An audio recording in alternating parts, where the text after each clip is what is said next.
I've been staying in India for like more than 3 years, and before I came to India, definitely it is so different from what I experienced so far.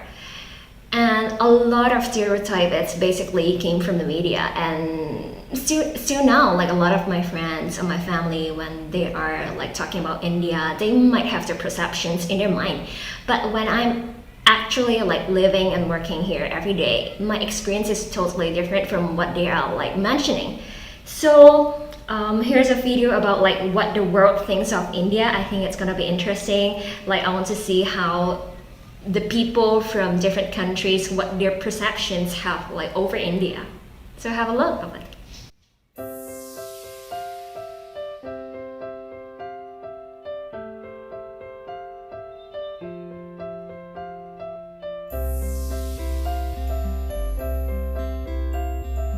India, we'd love to go there. Seems a very interesting country, mix of different religions and very different culture. Very diverse country, slightly concerned about the Hindu extremism there. I guess that's an issue, and we're supporting Morsi, so we're part of the problem too. A country that's on its way up, Okay. lots of enterprise, still lots of problems, but it's going in the right direction. What A lot of enterprise, I think, is true because a lot of people that I know in their 20s and they're doing a lot of startup, and like in a year there are a lot of like new company being set up, and the Modi government is also like encouraging a lot of local people to start up their own business. Like enterprise, I think is definitely one of the true fact about India. I'm so surprised that people will mention this point. What do you think about the country India? What comes to your mind? Probably curry. Curry. I met an Indian guy yesterday. He was so chronically unpunctual. As a step, yeah, you have no idea of timekeeping. And I thought this is a country which is apparently really great places nowadays. It's prospering, growing, becoming richer, one of the BRICS, and yet how do they manage it when they are so apparently unpunctual? I totally agree with this point, which Indian are so unpunctual. I have a lot of experience like dealing with people and in the workplace when they're committed to a certain timing or committed to a certain deadline. They don't stick to that. So probably it's like gonna be delaying like 1 hour or 2 hours. Or when you're expecting something to come from a person, it can be delaying for a few days. But they don't consider it as a thing because it's like in their mind, like delaying or postponing is a kind of like acceptable behavior. But I don't quite like it, especially in a like business environment. I don't expect people to be like being unpunctual or delaying for their work. So this is a big no. Disorganized. Maybe he was just on holiday. Actually, I think that it's quite interesting country, and actually I would like to visit it. And I love Indian food. I think it's very colorful country because there are lots of rich people, but as well they are totally different. I mean, poor people, yeah. So My sister-in-law lives there. I'd love to go. One of my daughters has been. My brothers have been. India. It's got nice cloth. Bombay changed its name to Mumbai. Yep. How about India? India, vibrant. Yeah, one of the biggest economies in the world, one of the most populous places in the world. Incredible history, one of the oldest civilizations in the world, I think, as well. Probably it's only existing civilizations. Yeah, it's very cultural, different to here. There's a lot of poverty. Lots of people. Yeah, lots of people. Yeah. Bit smelly. I know some really cool Indian people. So. Okay. I love India. Yeah. I love India. Yeah, I was there 3 years ago, and I was traveling, and I loved it, and I would love to go back. Oh, cool. What did you love about it? The lifestyle and the culture and the people and the food and just literally everything. That's really cool that this lady loved everything. Yeah, there are a lot of like good and bad when you're staying over in a country. And definitely, so far, the experience that I have here in India, it's amazing.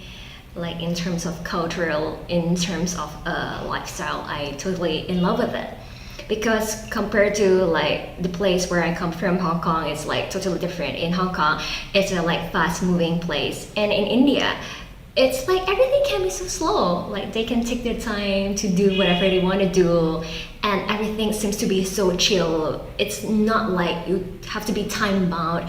You can spend with your family all together, having a meal and spending a few hours and just chit chatting. So this is a thing that I really treasure a lot and I really love about it.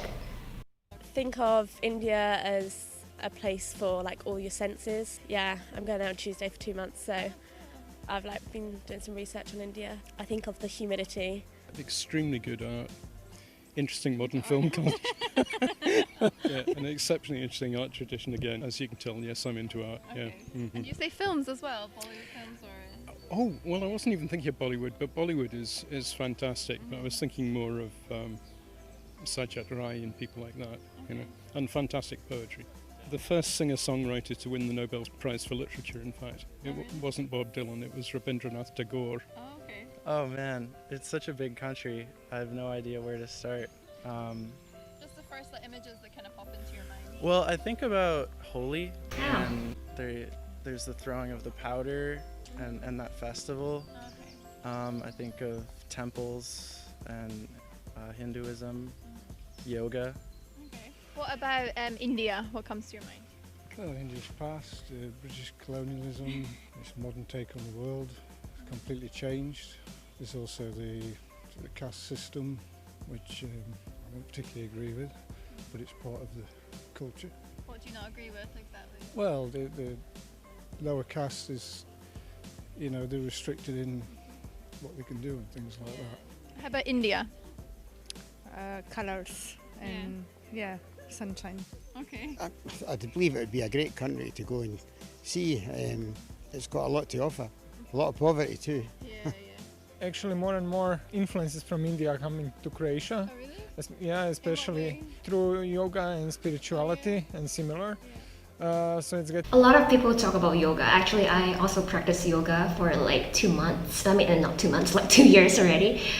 So, I mean, yoga really helps in healing your spiritual and physical. And it's originally from like India, and this kind of sport had a wide influence through the world, and I'm so amazed by like nowadays a lot of people are also practicing, like especially in Hong Kong there are a lot of yoga center, and in European country like a lot of people they purposely come to India just go to the yoga center and have a practice of 2 weeks. I mean, this is a good practice for them to just come over and have experience of it. Quite popular. More and more yoga centers and teachings about Hinduism are coming, and I think that is pretty good because such things are needed for our country to grow up a bit. Okay. Let's say. What do you mean grow up? Well, I would say that our people are a bit more on materialistic side focused. I think they need a little bit more in life to go further.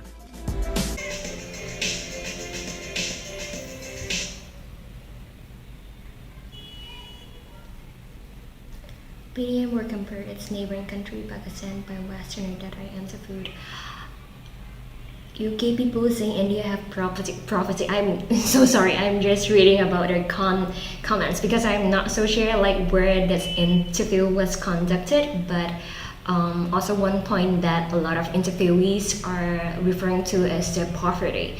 Definitely, I can see a lot of poor people in India, especially one of the famous slum in Mumbai.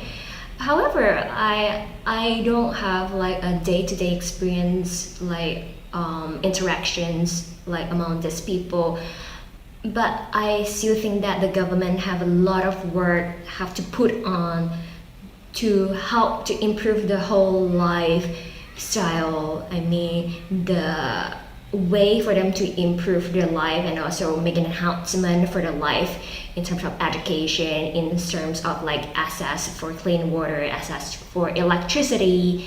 There's still a lot of like things that the government can work for. And I mean, not only poverty. For in India, there are a lot of rich people too. Let's say Ambani. Like Ambani is one of the richest person in the world. I think like now he's ranking in top 5, and I think it's extreme, but I think definitely in India, what I see between the rich and the poor, definitely there's a huge gap. So I think I have a bigger understanding of what people were thinking of India, and I wish to know more about it from, other countries, or like the people from where I'm from. So that's it for today. Ciao.